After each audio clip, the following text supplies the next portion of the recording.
Beri nama pedang ini Naga Puspa. Selamatkan dia. Jangan sampai jatuh ke tangan pendekar berwatak jahat.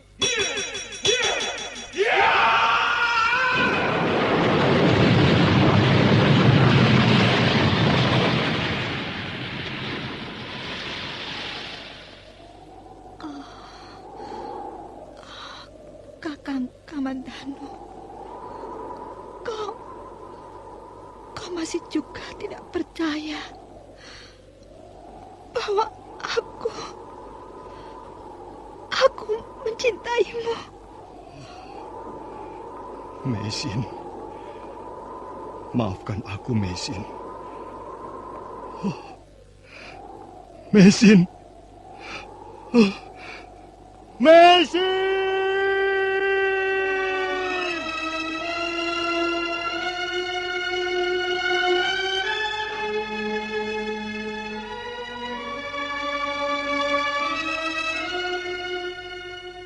Tutur Tinula.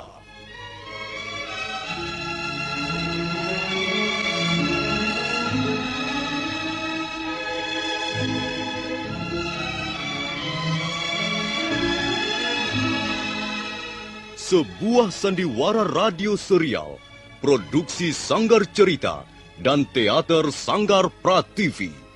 Sebuah kisah dengan latar belakang sejarah runtuhnya Singasari dan berdirinya Kerajaan Majapahit.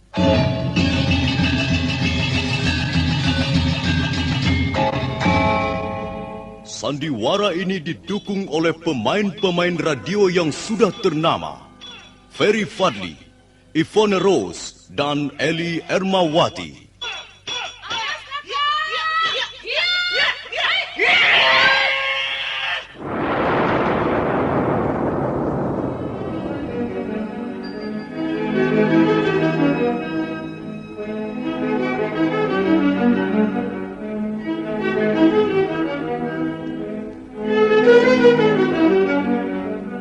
Cerita ini ditulis dan disusun oleh S. Tijab. Teknik dan montase dikerjakan oleh Rudi Tinangon dan Joko SP. Sutradara EWS Yuwono.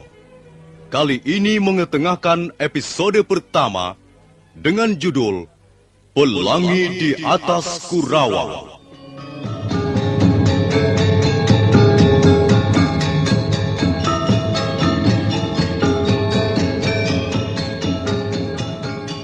Dalam seri yang ketujuh ini didukung oleh para pemain Ferry Fadli sebagai Arya Kamandanu, M. Abud sebagai Arya Dwi Pangga, Eli Panca sebagai Nyi Rongkot, Kastu Dewa sebagai Dipangkara Dasa, Eni Budiono sebagai Parwati, Yuli sebagai Palastri, Lili Nur Indasari sebagai Narirate, Nusri pembawa cerita.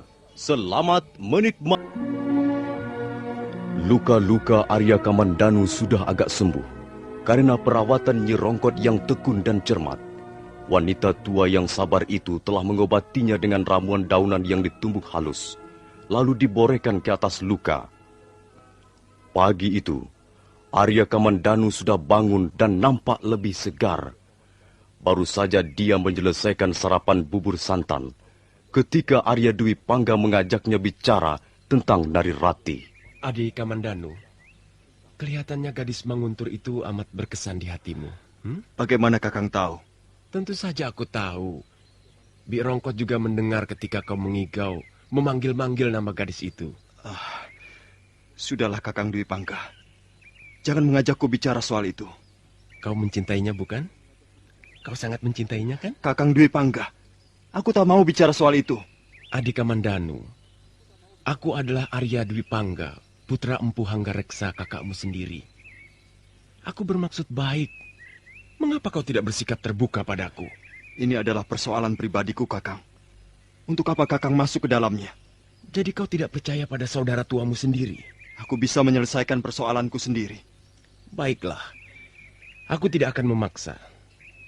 Tapi ketahuilah, persoalan wanita sangatlah rumit. bagi yang belum berpengalaman, menghadapi wanita sama halnya dengan menghadapi Fata Morgana. Menghadapi suatu misteri kehidupan yang penuh kabut rahasia. Kau bisa melihatnya, tapi tidak bakal bisa menjamahnya. Dia seperti duduk di balik kaca yang bening. Dia tersenyum padamu. Tapi ketika kau berusaha memeluknya, maka kau akan membentur kaca itu.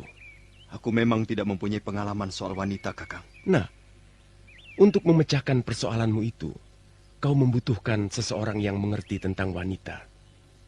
Kecuali kau ingin Narirati pergi dari sisimu untuk selama-lamanya. Aku malu, Kakang. Mengapa menghadapi persoalan remeh seperti ini harus minta tolong pada orang lain? Mengapa tidak bisa mengatasi sendiri? Adik Kamandanu, kau keliru. Persoalan wanita bukan persoalan yang remeh. Baiklah, dengar. Aku akan bacakan satu bait syair yang ikut mengubah jalannya sejarah pemerintahan di Tumapel. Kerling matamu lebih dahsyat dari gelombang 7 samudera. Dan senyummu sanggup menggetarkan seluruh isi dunia. Apa artinya si Arok anak desa? Kau tahu Adik Kamandanu, syair itu akhirnya dapat menjadi awal dari sejarah perjuangan Ken Arok, anak dari desa Pungkur, untuk merebut kekuasaan dari tangan Tunggul Ametung. Arok menjadi besar karena wanita. Dan akhirnya dia terguling dari tahta juga karena wanita. Nah, ada satu lagi bait syair yang senada. Syair ini pun ikut mengubah jalannya sejarah pemerintahan di Kediri pada tahun 1222. Syair ini diucapkan oleh Prabu Kertajaya atau Dandang Gendis, yang waktu itu sedang tergila-gila oleh kecantikan seorang wanita yang bernama Dewi Amisani. Dengarkan. Amisani, kau adalah matahari pagi yang selalu menghangatkan ranjangku. Kediri akan membeku jika kau berpaling dariku. Nah, sebuah syair yang sederhana bukan? Tapi ingat, karena syair itulah maka para pendeta, para pemuka kerajaan lalu bergabung dengan Tumapel. Dan akhirnya, Kertajaya dan bala tentaranya dihancurkan di desa Ganter. Dengan demikian, Dandang Gendis telah menjadi korban tali asmaranya bersama Dewi Amisani. Nah, apa sekarang kau masih menganggap bahwa persoalan wanita adalah persoalan yang remeh? Ingat, Adik Kamandanu, separuh dari bagian dunia ini menjadi milik wanita.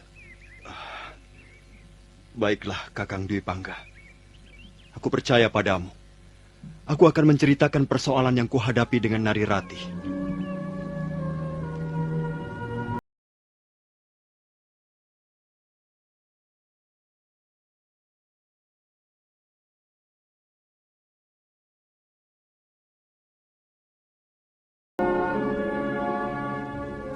Arya Kamandanu lalu menceritakan dari awal apa saja yang dialami bersama Narirati.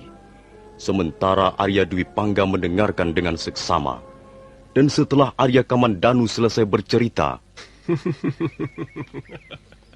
Kau memang terlalu, Adik Kamandanu. Terlalu bagaimana, Kakang? Kau tidak mempunyai perasaan terhadap seorang wanita.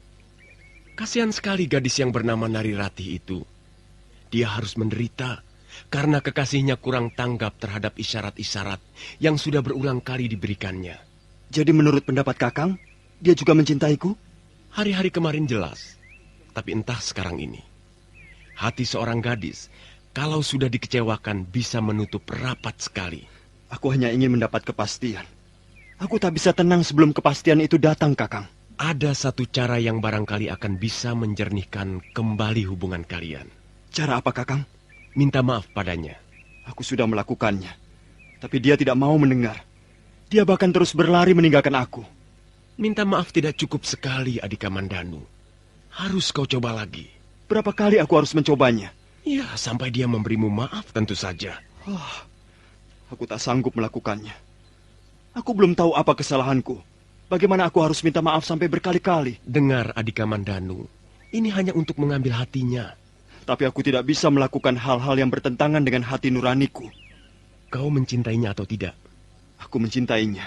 Kau ingin hubungan kalian menjadi selaras lagi? Iya, tapi jangan aku disuruh melakukan hal-hal yang bertentangan dengan hati nuraniku. Aku tidak bisa, Kakang. Kau tinggi hati, Adik Kamandanu. Iya, barangkali Kakang benar. Aku tinggi hati. Tapi aku tidak merasa melakukan kesalahan apa-apa terhadapnya. Dengar, Adik Kamandanu. Kalau kau meninggikan dirimu setinggi Gunung Welirang, maka dia pun akan meninggikan dirinya setinggi Gunung Mahameru. Kau bisa melawannya dengan cara apa? Ya, barangkali memang tidak ada cara yang paling baik untuk menyelesaikan persoalan ini. Maka biarkan saja semuanya berlalu seperti apa adanya. Kenapa kau terlalu keras kepala, Adik Kamandanu? Aku tak mau menjadi pengemis cinta, Kakang. Tapi seringkali kita dipaksa oleh keadaan untuk menjadi pengemis cinta. Bagiku itu bukan watak seorang satria. Ingat, Kamandanu. Dalam hal yang satu ini, kita harus berani mengenyampingkan sisi-sisi lain dalam tujuan hidup kita. Kau tidak mungkin mendapatkan dua hal sekaligus, cinta dan watak kesatria. Kau harus memilih salah satu, Adik Kamandanu. Kalau harus memilih, aku akan memilih yang kedua. Jadi kau merelakan Narirati menjadi milik orang lain? Kakang Dwi Pangga, bagiku watak satria dan kebutuhan akan cinta bukanlah dua kutub yang berlainan. Seseorang, kalau memang dia benar-benar mencintai dan ingin mendapatkan cintanya itu, harus diperoleh dengan cara yang jujur dan tidak lepas dari watak seorang satria. Kalau tidak, lebih baik orang itu kehilangan cintanya. Dan itulah korban yang paling mulia. Aku bukan Ken Arok, Kakang. Juga bukan Prabu Kertajaya atau Dandang Gendis yang mau berbuat apa saja demi memperoleh kesenangan dari cinta. Aku adalah Arya Kamandanu. Ngger, mau kemana Ngger Dwi Pangga? Aku mau pergi sebentar, Birongkot. Ngger, itu ada orang menunggu Angger Dwi Pangga. Siapa, Bi? Bibi tidak tahu namanya. Tapi jelas bukan orang desa Kurawan. Sebaiknya Angger temui dulu di ruangan depan. Sudah sejak tadi dia menunggu Angger Dwi Pangga. Biar saja, Bi. Aku akan ada perlu. Tapi Ngger, Katakan saja aku pergi. Kalau memang dia ada keperluan, suruh saja kembali nanti sore. Angger Dwi Pangga ini bagaimana? Disuruh menemui sebentar saja, kok tidak mau. Nanti kalau dia marah, aku yang bisa-bisa ketiban pulung.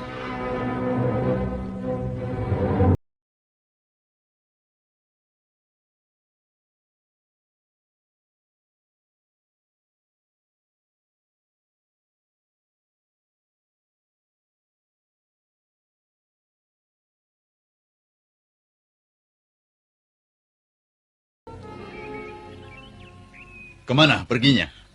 Saya tidak tahu, tapi Angger Dwi Pangga berpesan, kalau memang Tuan ada keperluan penting, disuruh kembali saja nanti sore. Enak saja. Rumahku Tumangkar, jauh dari sini. Aku tidak bisa mondar-mandir ke Kurawan seperti pergi ke sumur di belakang rumahku. Maaf, Tuan. Sebenarnya ada persoalan apa dengan Angger Dwi Pangga? Dengar baik-baik. Namaku Dipangkaradasa. Aku mempunyai seorang anak gadis. Nah, dia ini anakku. Namanya Parwati. Aku datang ke Kurawan demi membela anakku. Lalu ada persoalan apa? Ketahuilah, anak majikanmu itu, si Dwi Pangga itu, sudah berani mempermainkan Parwati anakku. Maka aku akan memberinya pelajaran yang berharga untuknya. Kalau saja tidak ingat bahwa Empu Hanggareksa adalah orang terpandang di Kurawan ini. Anak begajulan itu sudah kuremas-remas. Sudah kubuat babak belur. Jangan, Ayah. Jangan. Hah? Kok jangan? Jangan bagaimana? Bukankah anak itu sudah berani kurang ajar padamu? Tapi, Ayah. Tapi Kakang Dwi Pangga, jangan diapa-apakan. Kasihan dia. Parwati, kau jangan berlaku bodoh. Kau jangan mempermainkan ayahmu. Kita jauh-jauh datang dari Tumangkar untuk menyelesaikan urusanmu dengan pemuda berandalan itu? Sudahlah, kita pulang saja, Ayah. Kita pulang saja. Lalu, bagaimana dengan si Dwi Pangga itu? Biarkan saja dia. Kita mengalah saja. Oh, tidak. Tidak. Kita tidak boleh mengalah begitu saja. Baik, kita pulang sekarang. Tetapi bukan berarti kita sudi mengalah. Aku akan mengurus perkara ini sampai tuntas. Hei, katakan pada anak majikanmu itu. Aku di Pangkaradasa akan kembali lagi. Iya, Tuan. Nanti saya sampaikan pada Angger Dwi Pangga. Ayo Parwati, kita pulang. Brengsek.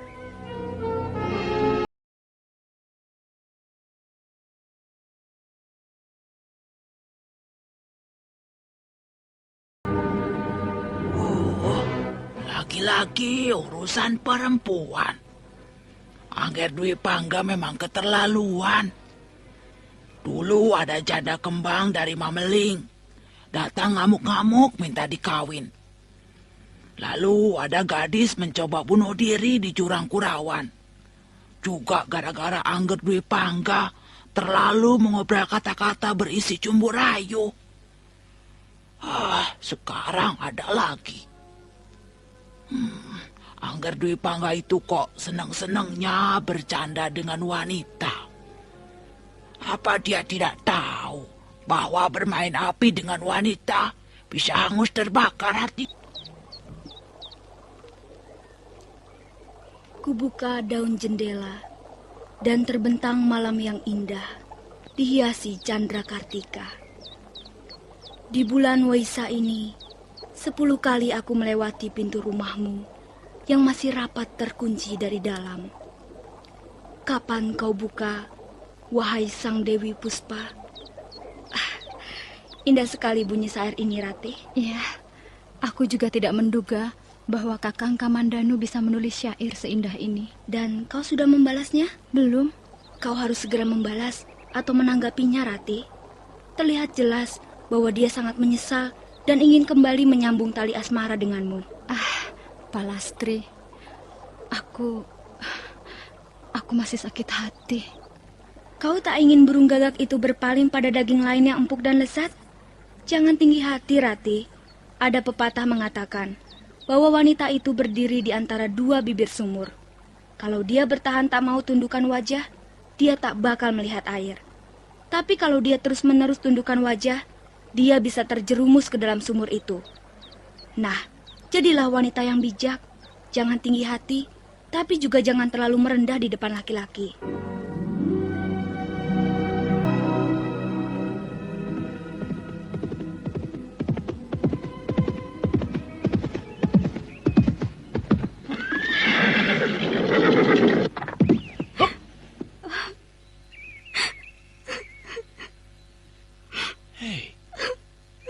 Bukankah kau Parwati, gadis cantik dari desa Tumangka?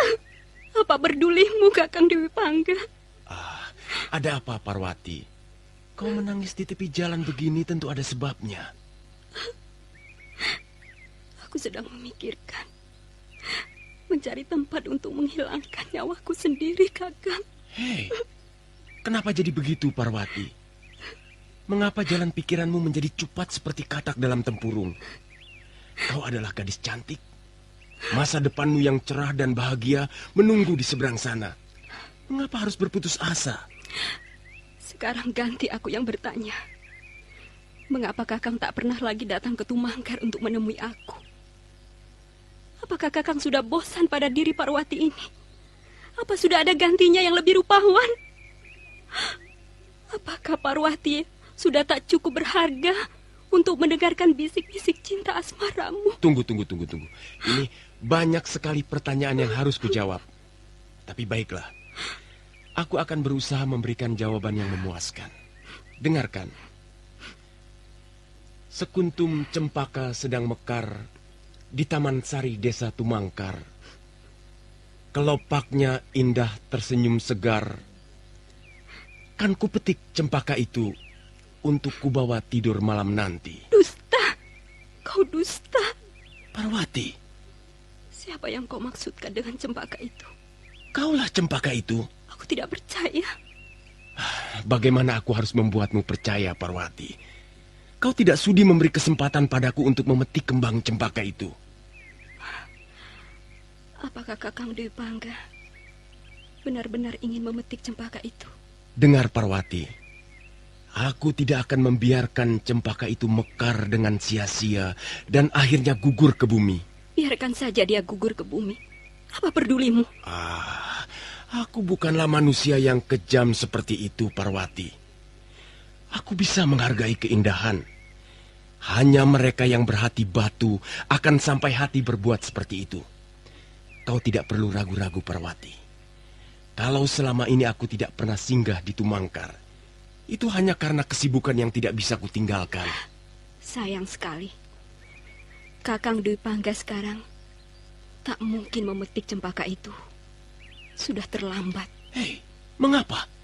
Apa maksudmu, Parwati? Dengar, Kakang Dewi Pangga. Cempaka yang akan Kakang petik itu sekarang sudah ditumbuhi duri-duri yang tajam. Seperti tajamnya pisau ini. Iya! Parwati, tunggu! Aku benci padamu. Aku benci padamu, Kakang Dewi Pangga. Aku benci. Iya! Jangan, Parwati. Jangan. Hentikan, Parwati. Hentikan. Tahan. Parwati. Kakang. Kau terluka, Kakang. Maafkan aku, Kakang. Maafkan aku. Sudahlah. Hanya luka kecil. Untung aku segera menghindar. Kalau saja ujung pisau itu menembus jantungku, tak akan ada lagi Arya Dwi Pangga sekarang ini. Maafkan aku, Kakang. Maafkan aku. Aku kesal. Aku benci sekali padamu. Tapi bukan maksudku membuatmu terluka begini. Maafkan aku, Kakang. Mulai sekarang, jangan lagi datang ke rumahku. Mengapa, Parwati? Parwati! Parwati, tunggu! Aku tak ingin ayahku mencabut pedangnya dan membunuhmu, Kakang Dwi Pangga. Akan mengikuti seri berikutnya. Sampai jumpa.